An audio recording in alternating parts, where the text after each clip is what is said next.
That's it. And good and bad, right? Like sometimes I say your greatest gift is your biggest curse. But good and bad, like I take responsibility for everything. Yeah. Sometimes to a flaw.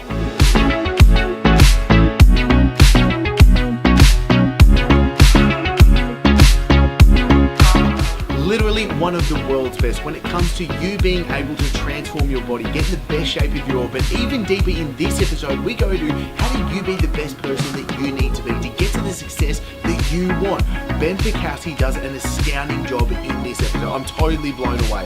I look up to him, I respect him, I admire him, both professionally and personally as well, because he's just an absolute top human being as well. So I really want to hear from you after this episode. So be sure to comment below with any questions you've got for Ben and I, because I want any excuse possible to go back and interview him. Now I'm really excited. This is one interview that I've wanted to do in such a long time. I'm so happy. I feel completely blessed right now that I'm sitting here with Ben. It's somebody I've looked up to for so long. I haven't said this to you because I wanted to do this as we were actually recording. I actually remembered before I left Bali to come here.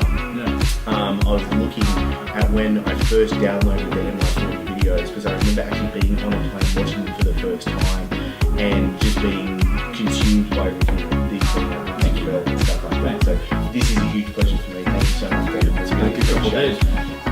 If you don't know who Ben is, you're going to find out. I really want to dive deep. You're obviously known so much as a bodybuilder. I don't really want to even talk about that because I've been really interested in your growth as you've been.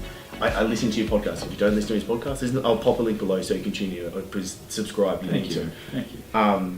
Your growth as a human has been something that I've really inspired to. Thank you. And I think the thing that really gets me is I love seeing people transform, because it's so easy for us to get stuck into a story. Sure. I'm a bodybuilder, I'm a this, I'm a that, and you just stay that way forever, and you just keep repeating that story. Yeah. How did you change from that to the person you're growing into now? I think for me, man, life has just always been an evolution, right? From being as young as 5 years old and realizing that I don't really like the way this life is, and realizing that maybe I could be a little bit different. So observing people around me and going, oh, why are they this way and I'm this way? Or like, why are they happy and driving nice cars and living in nice houses, and I'm living in this repressed, unhappy family of not particularly happy, not particularly healthy, mostly alcoholics, and realizing that, something is possible. And that's what started for me, was like, I don't have to be that way. They're choosing to be the way they are. And for me, the progression has been like, in bodybuilding, I did that because I was a fearful kid. I was an insecure kid. I came from a family of overweight alcoholics who had no self-control, no internal locus of control. They didn't believe they were in control of anything. It was always outside of myself. It was always the government. It was always the people. It was always everything outside. And I realized, well, no, I don't have to be that way. I can actually take control of my own life. And bodybuilding for me was, going the complete opposite direction. One pattern I noticed in myself is, if I can't, that means I must. So if there's something that I'm not really good at, so the irony of my life right now is I grew up with a learning disability, a stutter, and I was overweight. So the three things that I do is I become a bodybuilder who stands on stage in his underwear. I become an educator and a motivational speaker. And you're like, oh, that's kind of funny how that reversed itself. And I noticed that about myself now too. So for the last 20 years, I've been pursuing this physical journey. So it's always just been about like mastering my physical self, because that was my biggest pain when I was a kid. I was very insecure. I came from a family of obese people. That's all I knew.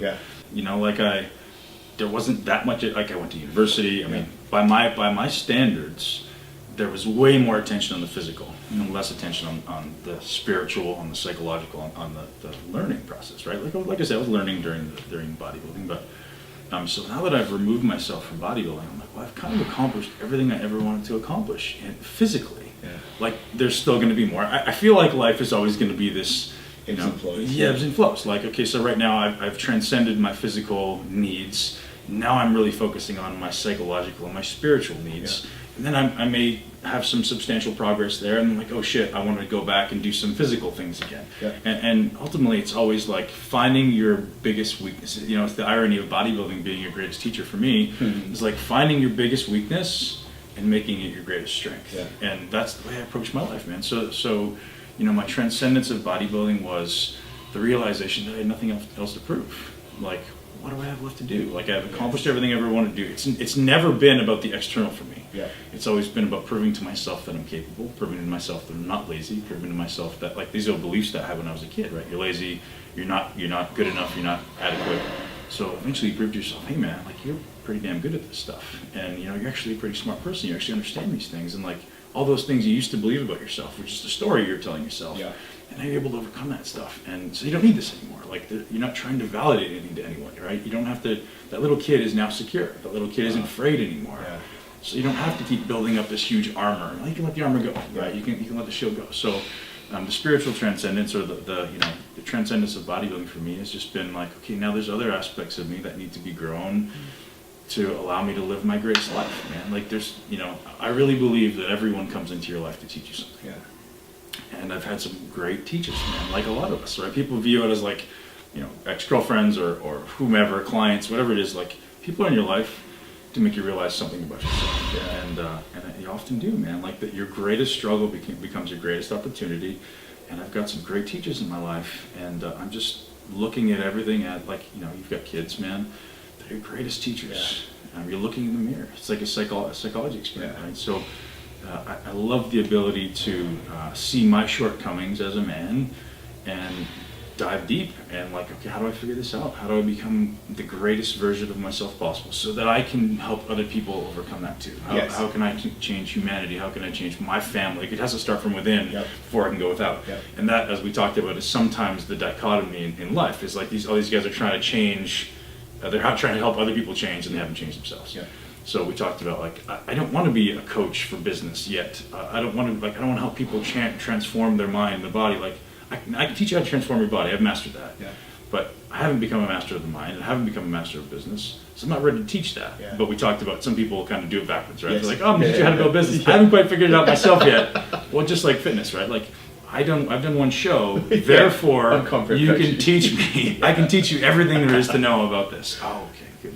So yeah, man. So my journey now is just about looking introspectively and saying, you know, can I objectively say, what do I need to improve? What do I need to work on? And how do I, you know, if you see my desk at home, it's you know, a little bigger than this, and there's like a pile of books here, pile of books there, pile of books here, and it's just like, I gotta read. Like, you realize the opportunity in front of you is like we talked about. You don't have time to work. Like, how do I have time to work? I got all these books to read. I got kids to, like, teach and like. So yeah, man, it's just this constant attempt to understand my shortcomings, understand my limitations, understand my insecurities, and make them strengths. How do you help people break the ego of whatever's holding them in that story that they're telling themselves right now, to then at least get a crack opening up? Like, or maybe let's go into first, what was the first crack that you saw that started to open up and say, oh, okay, there needs to be a change, or there is a possibility of a change coming up? Man, transcendence of ego is, first thing is awareness, right? Like, you need to acknowledge that the ego is there. And it's not your enemy, but you need to acknowledge that there's always this self-preservation mechanism going on. And if you acknowledge it and you say thank you and realize it can be a very good guide, but not let it drive you. And I think that's the first thing is awareness, man. It's like paying attention to where your ego, first of all, understanding what ego is, and then understanding where the ego may allow itself to rise up, and not letting it come through, man. Like, you know, anger and fear and all these things are just egos trying to penetrate through, and like, oh, I see you. Like, I say that to myself all the time. Like, I see you. I see what you're doing there. Like, okay, stop doing that. Even being reactive. Like, I don't think I've been reactive to, there's like very few people, everybody knows, very few people in life who can make you react, right? So trying to pay attention to why am I reacting to that? Like, what is it about my ego that is making me reactive to this? So just taking every opportunity in life and going, rather. So it starts with an internal locus of control. Like, that's because it's my problem, not their problem. And then from there, you just kind of observe what your ego is trying to do, and just pay attention. Okay, I love this. Where is it that you're working on in yourself, in your own life right now? Well, good question, man. So I grew up, not to get too much into my past, but I grew up from a very young age feeling like I was alone. Mm-hmm. So my dad and I had no relationship. My mom was never there. So it was basically bent against the world. And that's not to say that I was a lonely child, but I feel like I was alone. Yeah. Like, I didn't have a lot of friends. I wasn't like, I was a great athlete, so I just never let anybody into my life. I was always very fearful. So some things happened when I was young. My parents and I just wasn't there. So from the time I was like 6 and 7 years old, it was like bent against the world. Yeah. So I've always taken this introspective, like, everybody jump on my back. I got this. I don't need your help. If you need my help, I got you. Yeah. But I don't need your help. And that got me pretty far in life. Yeah. But you realize if you really want to be happy, you can't be by yourself. So my transcendence now, or my learning opportunity now, is learning how to be better at being vulnerable. Be better at letting people into my life. Yeah. So when I was very young, man, like looking back, I've done a lot of like observation of my past. I had a very hard youth. That sounds like a bad thing. Like my youth was easy, but like I made myself hard. Yes. Like I made myself resistant. Your perception. I made myself resistant to like, I'm not going to let anyone hurt me. I was hurt. Like I didn't feel like anyone loved me. I didn't feel like I was lovable. So I just went, fuck everybody. Like I don't need anybody. Like I got this. Yeah. And that was kind of a theme throughout my life. I chose sports that were, just me against the world. So since leaving bodybuilding, I'm learning to become a better interactive person, allowing myself to be vulnerable, allowing myself to have good. I've got good friends, like very good friends, but I don't have like, I don't know. I don't allow a lot of people in, particularly women. Yeah. My wife is living a hard battle right now. I love her. I show her love. When I say I love her, I show her love. Yeah. But I don't allow myself to receive love. I really don't. And that's because in me from the time I was a child, I just didn't feel like I deserved it. Yeah. Like I was never loved. Yeah. So you'll understand this. The first time I had my daughter, it was the first time in my life I had ever felt unconditional love. Yeah. Like I was like, this is what love feels like. Prior to that, I wouldn't allow myself to love, like feel the feeling of love for somebody else. I just didn't realize what it was. So that's kind of what I'm working on now, man. Is allowing myself to feel like I deserve love, making myself vulnerable to realizing like it's okay to love somebody else. You're deserving of love, and they're not going to leave you. They're not just going to like leave you hanging high and dry, right? It's an interesting. It's a deep thing to dig into, right? To dance, yeah. And you're putting your heart on a platter for this person to, making the assumption that they're just as evolved as you. Yeah. Like, it's a lot. There's a lot of dynamics there, man. So I'm just diving into like allowing life to happen as it will, man. Like I'm not holding any attachment to outcomes. Like, hey, man. Like so that I think losing the attachment to the expectation. Yes. It's very important. So, letting yourself be open to love without an expectation. Yeah. It really reminds me of like the levels of consciousness, and I forget who I learned this from, but it was like there is the to me mentality, which is everything happens to me. It's the victim mentality. Sure. Do you know what I mean? Like I can't do this because this person. I can't do that because of this situation or whatever. Right. And then there was by me, which is everything has to happen by me. And that's where I feel like I was stuck there for so long. Right. A lot of what you're saying really just vibes with me, because I feel like really being an only child as I was growing up, it was just like me going and having to do anything. So if I have to go and do that, I'll run through walls and I'll achieve that. I'll go and get it. Like there's no problems with that. But as we've had these discussions over the past couple of days, we see that that's a massive limitation, because we can't achieve everything by ourselves. Yeah. And then there's the through me mentality, which is, things just happen through me, and that's like our evolutions of what's going on. And especially as you're opening up right now, this is really important, because I feel like this is so important for people to understand that they need to be able to drop the outcome and understand that they're on a journey right now, and how do they best interpret of what's going on and being conscious to everything happening as well. So one of the best learning, explanations I can give people is 2010, do New York Pro.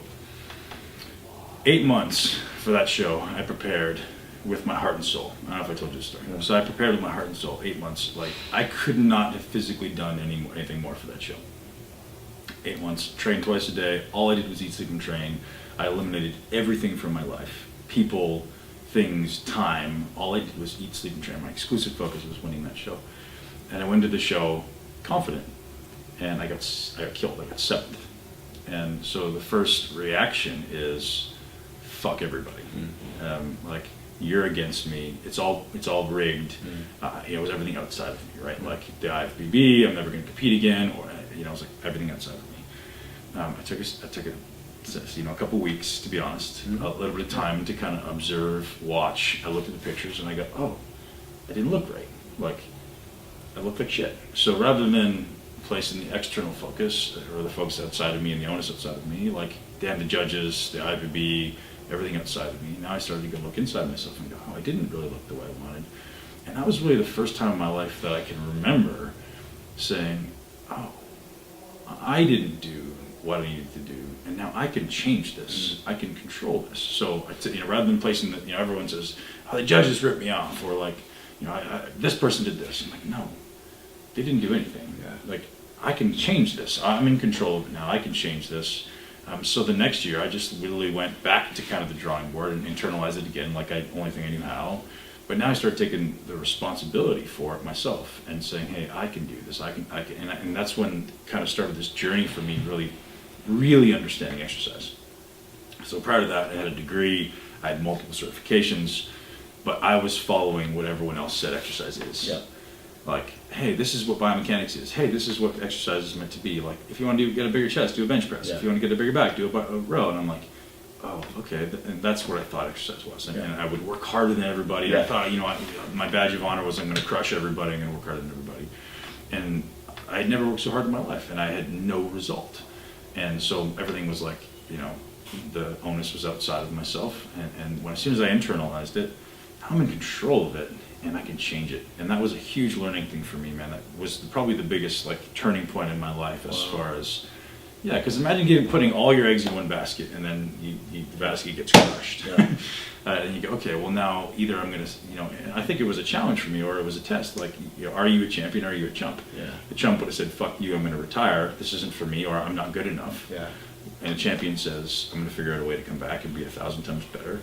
And that was really a big turning point for me in my career, where I literally could have retired. I was ready to retire. I said I'm never competing again. And then, not a year later, I'm back on stage and doing substantially better, way better, and realizing the only person that matters is me. Yeah, it's me versus me, right? Yeah. So finding my weaknesses and making them my strengths. And that's really maybe where, I think it started from much earlier than that, but that's maybe where the conscious awareness of it became. You've got an incredible ability to take responsibility. Yeah, that's it. That's it. And, good and bad, right? Like sometimes I say your greatest gift is your biggest curse. But good and bad, like I take responsibility for everything. Yeah. Sometimes to a flaw. Yeah. And sometimes it's not my responsibility, but I take it anyways. And I'm like, oh yeah, no, that's me. Like you find that in business, right? I take everything. Like, sorry, I didn't do a good enough job in this. And sometimes some people need to take some responsibility for their stuff, but I take ownership and responsibility for absolutely everything. Let's apply this to a couple of different areas. Let's talk fitness world right now, and on not a tactical, not even a strategic, more of a principle based. Why do you feel like people aren't achieving what they want in the fitness world? Well, there's no thought. You're different than me. We're different than everybody else. Internally, externally. So you can't be protocol. Yeah. You can't. Like, you can't do my program and get the same results I'm going to get. Yeah. And that's why the transcendence of what I teach has been like, hey, this is how to do this exercise. Yeah. That's what it started with. And now it's like, no, that's not right. This is how to do this exercise for your body. Oh, that's a little bit different. So here's how to eat. No, that didn't work. Here's how to eat for your body if this is the scenario right now. Yeah. Everything needs to transcend. And that's what people are doing wrong, is mindlessly, it sounds very crude, but I call them the monkeys, the mindless monkeys, because it's monkey see, monkey do, right? And it sounds like I'm being a dick, but the reality is it's mindlessness and people following other people. Yeah. I'm like, no, stop. So what I teach, and as I said to you, man, I don't want you to come in here and learn, this is how I do a bicep curl. Yes. If you come here and learn, this is how I do a bicep curl, I failed.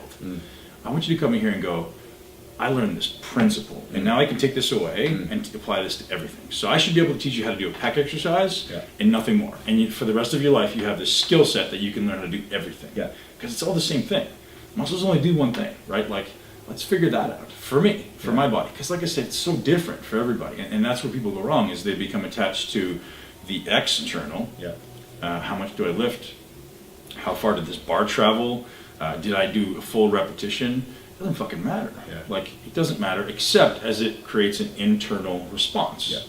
And that's where people go wrong in this industry, man, is they're attached to how much did I lift, how many reps did I do, how fast did I run, how much time of cardio did I do? Who cares how much time of cardio you did?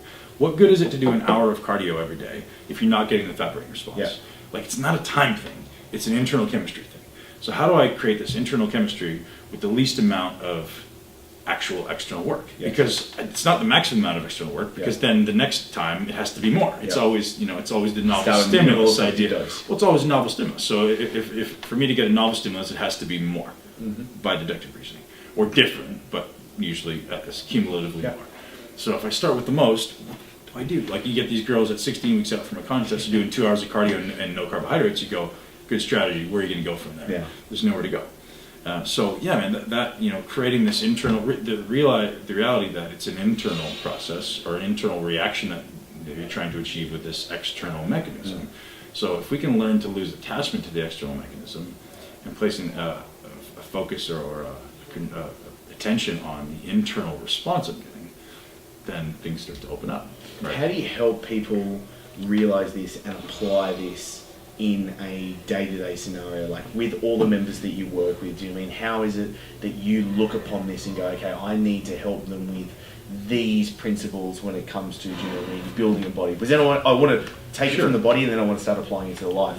So, we talked about this on a podcast I did yesterday with Jordan and Alex. I've got a couple people here, we did a podcast, and it's just the idea of the only way I know what to do is because I've pushed it so far in every aspect of my physical training that I see what breaks. And so you get these coaches out there who are teaching based on science or based on theory or research, but they're not actually doing it. And how do you know when you push these systems, how do you know what's going to break first if you're not the guy pushing it? And that was perhaps my greatest gift as an athlete, was I was the guy pushing. I had to push harder than everybody else. So I knew what the breaking point is for creating too much stress, creating too much muscular tension, creating too much whatever, right? Like, I could challenge the breaking points on these various volume knobs, and I would see, well, that broke when I did that, so don't do that again. Let's pull that back and let's try this. And I've been very blessed to be around very bright people, and we always challenge each other, and we always push the envelope of questioning everything. And that's what it is, right? It's like, when people come in here, I say two things. I say, forget everything you think you know about exercise, and then the second thing is, everything that comes out of my mouth, question it. Tell me I'm full of shit. And let's have a conversation about it. Because I want you to understand it. I want to understand it. If you know something I don't know, challenge me. Say, hey man, I don't think that's true. Well, let's figure it out. Because between us, we can come to a very, very logical and deductive answer. And we go, oh, that makes a lot of sense. You just got better. When I opened this gym, it was the greatest opportunity, because I bring in these 5 guys, and we literally sit around a table by accident. We didn't plan it. We'd sit around a desk, or like up at the front desk, and we just go, hey man, I did this today. And we'd have these 2-hour tangents around like one specific conversation. It was like, God, this is awesome. Kind of like a conversation like this. When do you ever get to have a conversation, exactly. Right? So you sit around with a bunch of guys and you go, oh, what do you think about this? And this person just said this, and there's this research, and God, that was dumb, and what are we, just evolving everything. And that's been one of the greatest opportunities to be in this place, is being around bright people and just challenging the thought process. And we've had great mentors who always challenge us to challenge each other and challenge our thought process, and you never get it, right? It's always like something that can be better. When you think you've got it, you're in big trouble. When it comes to surrounding yourself with the right people, especially because you've said, you know what I mean, you've been closed and it's like, I've got this. How do you now cultivate the environment that you want around you? There's been some, so, you know, like anybody, you pick people around who think you have a complementary, who you think have a complementary skill set, who, you know, do the things you don't do well. Yeah. It starts there. But I realize now that's not what you need. You need people who are going to challenge you and not accept what you say and have an open mind. That's more important than anything. Like bringing someone in as a skill set, I don't want to say it's useless, but it's very limiting because a skill set can be taught, but you can't teach an open mind. You can't teach someone to think or to challenge things, and you know that's more important. So I try to bring in people who are very open-minded and who are very curious. You know, and you know I'm getting into the parenting or learning how to be a great parent, and being a great parent from my perspective is harnessing curiosity. Yeah. Like, go, discover, dive in. If you hurt yourself, it's okay. Yeah. Don't do that again. Yeah. And then we have that conversation. Like my son hurts himself, and he goes, "Oh, Daddy, this really hurts." I'm like, "That's a good thing. Here's why you're appreciative for that. Because if you didn't, let's say you stuck your foot in the fire and there was no pain there, well, you'd have no leg anymore. Yeah. Right? Like, Yeah. Be appreciative for this, but go explore it. Go figure it out. But then when it happens, go, thank you. Like I appreciate this. You know, this. I've learned the border. Yeah. Don't go into the water. Don't fall over the bridge. Yeah. Like Yeah. that's gonna hurt. You know. And that's the cultivating that curiosity, and that's what so many people lack is. In our society, we're put into these walls, right? Like, show up at 9, sit at your desk, do this. They're put in these walls, and there's no creativity. And that's maybe one of the blessings that I'm realizing in my life that I had as a child was I had no rules. Yeah. I had no rules. I had no walls. I mean, I did, but like, I kind of did what I want when I want. You know, I knew I needed to be home when the street lights went out, kind of thing. But other than like we talked about, man. But other than that, it was like, kind of go do what you want to do. I didn't have to do my homework. Yeah. I didn't have to read. You could ask if that was a good thing or a bad thing.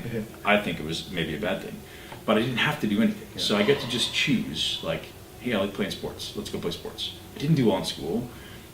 School was very hard for me, but I don't know if it was hard for me because I was dumb or because nobody made me do anything. Like I just was. I totally get that because I sucked at school, and I think after really trying to like look back and observe it, I was just not interested in it. Right. And now, like, do you know what I mean? The things that I'm interested in, I cannot get enough. Consumption. Exactly. Do you know what I mean? Overconsume. Right. And so, okay. Asking why and the questions that you ask is really good. Like our conversations, I'm really enjoying because it's always you ask really good questions, and especially like what you were talking to just before. And why I actually wanted to do this show was actually I called it Breaking Success because I want to redefine what is success and then actually redefine how to get to where you want to go from that. So to help people redefine what it is that they want, how do you actually take them through that process? And how do you help yourself become conscious and go through that process? You have to realize your limitations, realize what you're good at, realize what you're not good at, and just question everything. For me, that's it. It's like, you know, life will always present you one in front of the next as you need it with challenges. Face the challenge. You know, most people put challenges off. Like, oh, I don't want to do that. That looks hard over there. I'm going to go this way. Yeah. No, and like it's there for a reason. It's there because you're not good at it. Face it, and that's why I think training is the greatest battleground for life is because every day you walk in the gym, you're faced with an opportunity to do your best and really work hard and really overcome laziness, overcome your ego. It's like this beautiful training ground. Like I can watch your ego. If you're trying to lift 315 for 8 repetitions, that's your ego. Whereas if you're trying to internalize it and you're trying to figure out like, hey, how can I actually create the greatest amount of challenge with the least amount of cheat? Yeah. Well, now I'm holding my feet to the fire and I'm making sure I'm doing as much work as possible. And now my ego is not part of this, right? So it's an internal journey rather than like I'm attached to this external, like, oh, well, I did 415 today. Fucking who cares, right? Like, who cares? It's about did I do what I needed to do to become my greatest self today in the gym? Yeah. So, I say that to people all the time, and I think the gym is literally a daily battleground for life, and maybe that's why I was drawn to it as a kid. Is like, are you going to be lazy? Are you going to cheat? Are you going to try to pad your ego? Or are you actually going to do the work that's necessary to become a great person? And that you take that exact statement and you apply it to your life. You're like, oh, yeah, that's good. Same principle. I like that. Yeah. Okay. you're a very successful businessman. How do you help other people realize what it is that they need to do from what you've gone through as well? Like you've had some really good evolutions, and this is from me looking from very far, do you know what I mean, outside looking in, do you know what I mean? But when it comes to building a business face to face, it's a fantastic facility. Somebody deadlifting right now. Yeah, someone's deadlifting. Fantastic facility. Online, you have great presence. You have a great influence, a very positive influence, and especially when it comes to the health and fitness world, it's something I really appreciate. I see what There's not enough of us, man. No, that's why we get along. Yeah, it's like, and we talk about this. Like, I grew up with no role models. So how do you make sure that you continue to be the role model for yourself then? Just being conscious, man. I've talked openly about my transcendence of meditation, and meditation is this beautiful gift. Like, you sit there and you'll know what you need. Like, your brain just goes, that. Yeah. Like, if you can't get something out of your brain, fucking pay attention to it. It's just like, can you not calm down? You know, the idea of I can't, therefore I must. Yeah. If you sit in meditation and you can't, you need it more than anybody. Yeah. Like, you need to be able to sit there and sit with yourself, and your brain will bring in exactly what you need to hear, exactly what you need to learn, exactly what you need to focus on. And then once you get good at it, then you can control what you bring into your brain. Now I can control my life to actually go down that direction because I consciously thought about that. Yeah. But first, you have to quiet or at least address and face the existence of your life. And if there's something that's unsettled, well, you'll never be able to live this life that you create. So let's deal with all these things that are unsettled, and I've got them. We've all got them. And then now, once we've kind of got all those ducks in a row, if that's ever possible, now we can start living a life that, through this meditation, I can go, oh, this is what makes me most happy, and I want to do more of that. And it seems like it's... What makes Ben most happy? What we talked about before we got in here, man. Like, I want to learn and I want to teach. Yeah. I love, like, you see when you come to the gym, we never met before.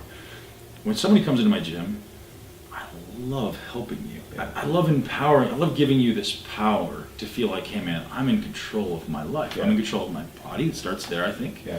And then from there, once you realize I have the ability to control something, that opens up possibilities to now, what else can I control? Maybe I can control this thing, right? And that's how it started for me, right? My body, I can control this. Oh, okay, what else can I control? I can control my mind. I can control my finances. I can control my relationships. If I decide to take responsibility for it. Do I decide to take responsibility for my body? Yes. Yeah. Now I can do that. And now I can take responsibility for all these things. Oh, so I've developed a characteristic of actually taking responsibility for stuff. Yeah. That's fucking cool. Yeah. Yeah. Rather than genetics, don't have time, don't have money, like external. Like, and I went through all that shit, man. Yeah. I went through all that shit. Time, money, genetics, judges, like I went through all that stuff in bodybuilding. And then you go, that's really true. It's all me. We all have equal opportunity, man. Yeah. We all have equal opportunity. And you could argue that, and if you're someone sitting home arguing that, there's your beginning, right? Yeah. Yeah. The obstacle's right there in front of you.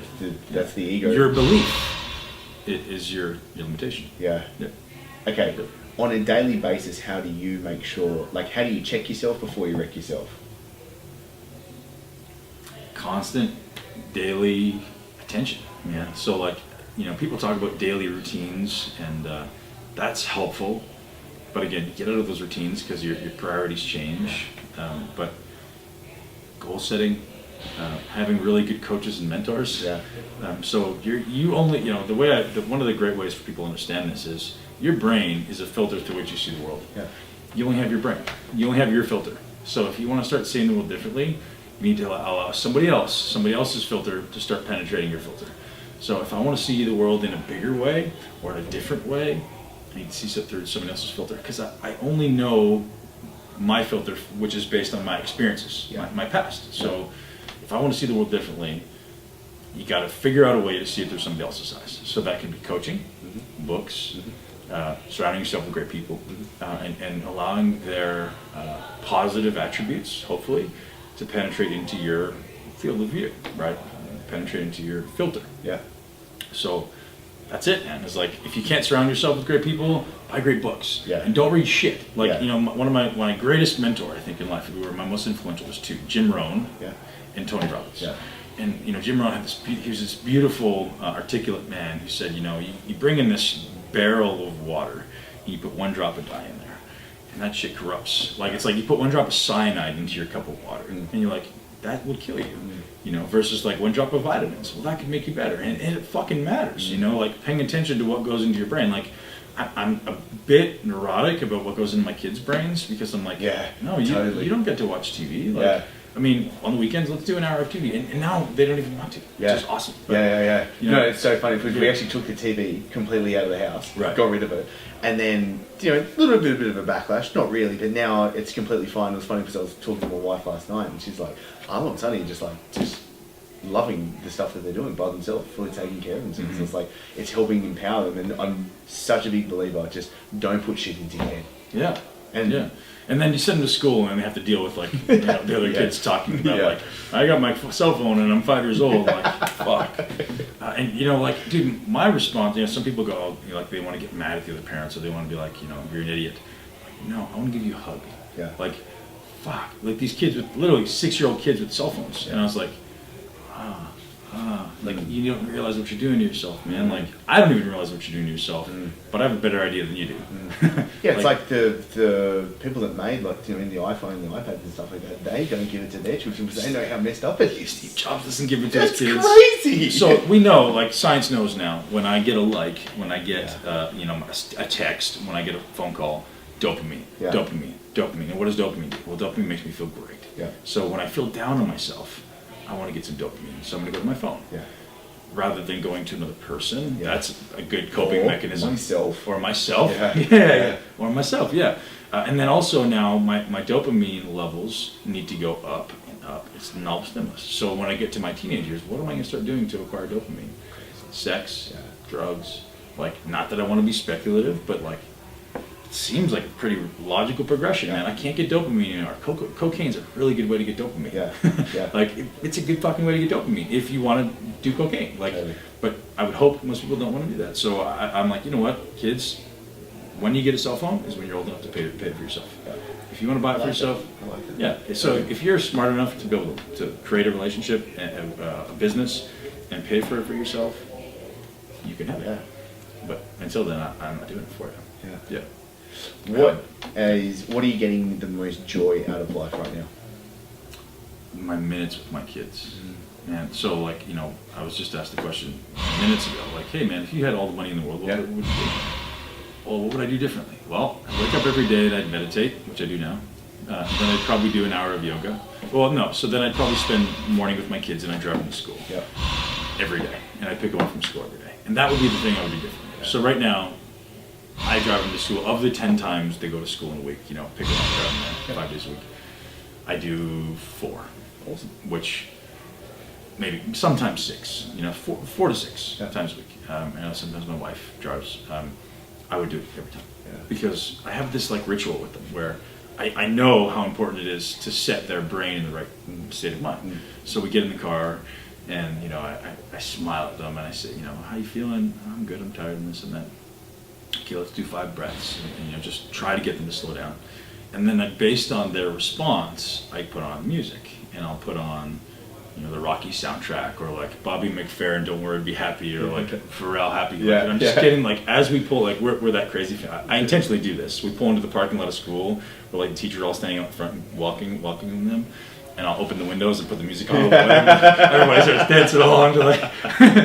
So I'm the weird guy, but I'm like, if I can influence somebody's day like that much, one person's day that much, I'm good. So, you know, every time we pull into the parking lot, it's literally like Pharrell, like a happy song, or like Don't Worry, something's playing that try to like make people smile and make people happy. Because I realized, man, I wasn't that kid growing up. Like I smiled a lot, but creating that little bit of internal joy is beautiful, man. And like if you can make people's life that much better. Maybe that starts the butterfly effect, where they're going down, they're being nice to the wife, they're being nice to the husband. Like, that's cool shit. Totally. You know, so I believe in that. Yeah, it's almost like it's so easy for us to lose the joy in a smile. I read that a little while ago, and I was like, oh my God, that's so true. Like, and I live that reality every day, right? Like, we bring people into our life because we need them, and as I grow as a person, nobody grows along with you, right? You're the only one growing. So the people you brought into your life 2 and 3 years ago or 1 year ago are not moving at the same rate as you. So, you know, I try to be at least make them aware of like, hey, let's move this along a little bit. So that smile, that hey, how are you doing? Yeah. You hope is going to be like, Yes. wake up. Yeah. But it doesn't always do it, and that's okay. I no longer have an expectation. I no longer have a need to make it happen. But at least I'm going to try. Yeah. And I'm never going to stop trying. Yeah. You know, and I wasn't always that guy, man. You know, especially as a competitor. That was the thing I hated as being a competitor. Is I had such an attachment to the daily victory. Yeah. Like today, I needed to win. I need to win today. And I forgot about everything else. So I did. And if you got in the way of today's victory, I fucking squashed you. Yeah. And no matter who you were, like, and that's a bad thing, right? Yeah. So now my daily victories are much more set aside toward a life victory. Yeah. So I'm so much more aware of that, like paying attention to how you treat people and paying attention to like, hey man, maybe I can take their energy from here to there. Yeah. And I do that with my kids, right? Yeah. You know, if they're doing this, I'm like, hey, where's your energy right now? What would it feel like if you brought it to like here, Yeah. like this? What would it feel like if you brought it to like here? What if it was like way up here and they all go like this? Yeah. Like, oh, I feel great. Yeah. And all of a sudden the smile, Yeah. and you're like, oh, you see how easy that was? That took 4 seconds, and you went from here to here, and you're like, fuck, I can do that myself. Yeah. I now have an internal locus of control. What do I need to be happy? Mm. Oh, I don't need TV to be happy. I can be happy. Oh, Yeah. like, oh, that's a good realization Yeah. for a 4-year-old kid. Like, that's an important tool to have. Yeah, it's important for everyone. Yeah, yeah. So, When it comes to you looking back into what you were, like you did, I mean, you were saying daily victory, get them away, I squash you. How could you help the Ben of before go through that process, still win? Because I understand, Yeah, you know, gotta what I win, mean? man. Yeah, well, like, Yeah. you know, to be a competitive, one of the best in the world, Yeah. I understand, it, like, do you know what I mean? You're not spinning all plates perfectly. yeah, That's okay. sure. How do you still have the balance of the consciousness and the awareness of what you've got now? Process-oriented versus goal-oriented. Mm. Because the reality is, so this is a huge reality I teach us all the time. When you start out, you set an external goal to achieve a visual look. Like, you know, we all started out, I just want to put on 20 pounds. And you get the 20 pounds and what happens? Yeah, another one. Yeah. So the external goal is never accomplished, except as it becomes a means of you of attaining the internal goal, right? So why do you want to put on 100 pounds? Well, because I think it's going to make me confident. I think it's going to make me look better. I won't do any of those things. Yep. At 300 pounds, I was 300 pounds, 299 or something, at probably sub 4% body fat. I was the most insecure that I ever was in my life. But yet I thought that as you're walking on stage for the Olympia, well, you're going to feel really good, but you're on top of the world, right? Yeah. Like walking on stage for the Olympia was a victory because like that was a goal. Yep. But like, you know, the weeks leading into the contest, I was the most insecure I ever was because you know you're being judged. You're so attached to the external. It's no longer about the internal. When you look back on it retrospectively, you're like, oh, I accomplished a lot. Yeah. So that was where the victory was for me. But during the process, I didn't. Later in my career, I embraced the process. But early in my career, it was always just about the external. So there was no victory. There was no like stopping to say, you know, celebrate my victories. Like, celebrate the fact you're getting up every day to do this. Yeah. Like, celebrate you can get up every day to do this. Celebrate you have the character and the desire and the will and all these things that, hey man, I'm actually becoming a better person. If I had a great workout today, why did I have a great workout? Like, was the goal a great workout, or was the goal to realize, like, I have an opportunity here to become a great version of myself today? Yeah. Am I going to choose to be lazy, or am I choose to get shit done? So every day is a victory. You know, wake up every day. Can you give yourself a W, or you can give yourself a W, right? I like that. Yeah, like every day. If you win every day, guess what? You win life. Yeah. Right. It's a simple rule, but like if I get a W every day, did I win today? So and you can give yourself subjective measures, Yeah. right? Like, did I do everything I needed to do with my family? Yep. Win, loss. Maybe there's 3 to 5 things in your life, and Yeah. you can choose them. Yeah. And did I win my workout today? And that doesn't have to mean I have to have a PR. Yeah. That just means, did I do everything I knew I could do to be my best? Yeah. With no attachment to the external. Yeah. Like, did I internalize that focus? Did I hold my feet to the fire? Did I do every rep that I thought I could do? And if I quit, I'll go back and do another one. So you feel good about yourself. That's all that fucking matters. Yeah. Like, Yeah. do I feel great? It's so good that you say that, because I did an episode recently, and so for a little while now, every week I've looked at 6 things. It was like, as a father, as a husband, as an entrepreneur, for my health, for my happiness, and as a friend. And I rate myself out of 5 for the 6 things. So let's say, for example, this week, as a father and a husband, I'm a 1. I'm away from them. Do you know what I mean? They're still back in Bali. I'm here as an entrepreneur. I'm a 5, because I'm putting all my eggs in this basket right now. But I'm kind of like trying to help myself understand that there are the ebbs and flows of everything going on. I might be really good at this now, but I'm no good. So do you know what I mean? But what makes you a 5? Like, so for me, I could get a 1 Monday through Friday on my relationship and my family. But if I get so much, if I go like a 10 on Saturday, and I like, so that's what I do with my son. So today is our date day. He's hopefully still sleeping or very soon be up. I'm going to home, make him breakfast, and we're going to spend the whole day together. You know, we're going to go to a national park, we're going to go trail riding, we're going to do hiking, and I take him to dinner, he gets dressed up in his tux. If we do that, we talked about this, his tank is full. So now he doesn't mind if daddy's working Monday, Tuesday, Wednesday. When I go home with him, it's like, I'm not this guy who's on my phone. No, my phone's over there. My phone is off, and I'm here. Like, I'm giving all you this. fucking in on what you're doing. So they don't need all of your time. They just need good time. And that's where people go wrong, right? Is, you know, I talk about this all the time on my podcast. It's like anchoring from the second I walk in the door. I'm not business Ben. I'm not training Ben. I'm daddy, right?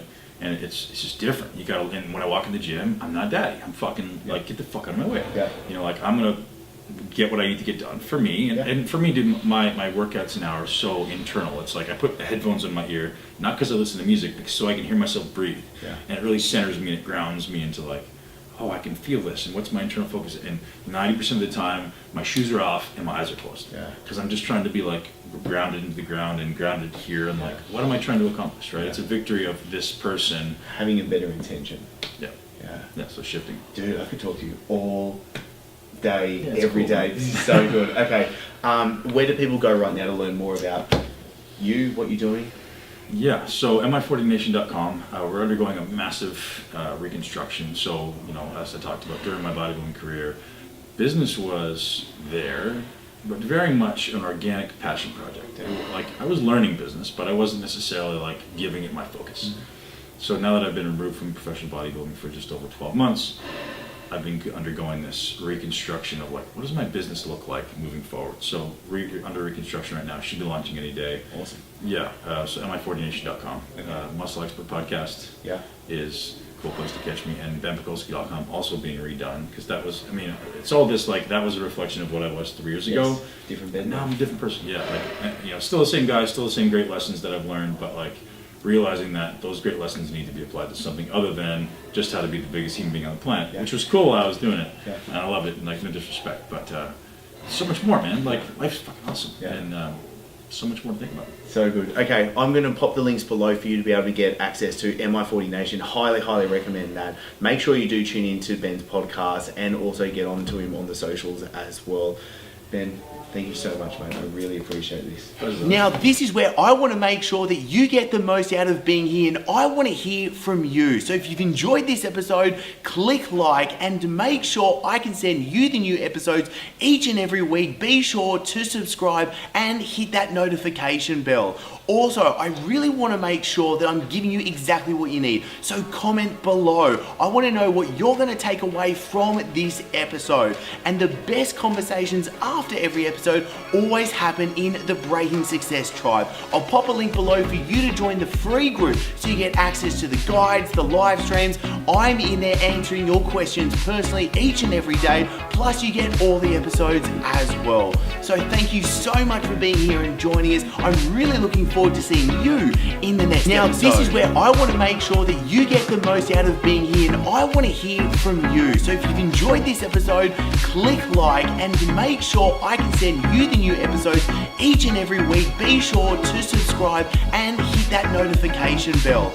Also, I really want to make sure that I'm giving you exactly what you need. So comment below. I want to know what you're going to take away from this episode. And the best conversations after every episode always happen in the Breaking Success Tribe. I'll pop a link below for you to join the free group so you get access to the guides, the live streams. I'm in there answering your questions personally each and every day, plus you get all the episodes as well. So thank you so much for being here and joining us. I'm really looking forward to seeing you in the next episode.